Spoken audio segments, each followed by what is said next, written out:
Hello guys, দেখতেই পাচ্ছ আমরা রিস্টার ঠাকুর দেখতে এসেছি। এখানে ঝুড়ি ওম আর কুলো দিয়ে প্যান্ডেলটা বানানো হয়েছে। আর এখানে লাইটিং খুব সুন্দর হয়েছে। একটু আগে গিয়ে আমি আপনাদেরকে লাইটিং দেখাচ্ছিলাম। দেখুন কি সুন্দর সুন্দর লাইটিং করেছে এখানে। তারপর এখানে ঠাকুর এসে গেছে। এখানটাও ঝুড়ি আর কোম দিয়েই মনে বানিয়েছে। আর এই ঠাকুরটার মুখটা কি সুন্দর, আর লাল পিড়ে শাড়ি পরিয়েছে, তো কি সুন্দর লাগছে। আমি নমস্কার করছি, আপনারাও নমস্কার করেন। তারপরে ওখান থেকে আর একটা প্যান্ডেলে গেলাম।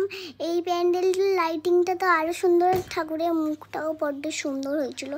আমরা আবার প্রণাম করছিলাম, বড্ডই সুন্দর ছিল। তারপরে আমি আমার মেসোর হাত ধরে আবার একটা প্যান্ডেলে যাচ্ছিলাম। তারপরে একটা ক্যাঙ্গারুর বাচ্চা এখানে, আর এখানে একটা ভূত। আপনারা লাইক, সাবস্ক্রাইব, শেয়ারও করে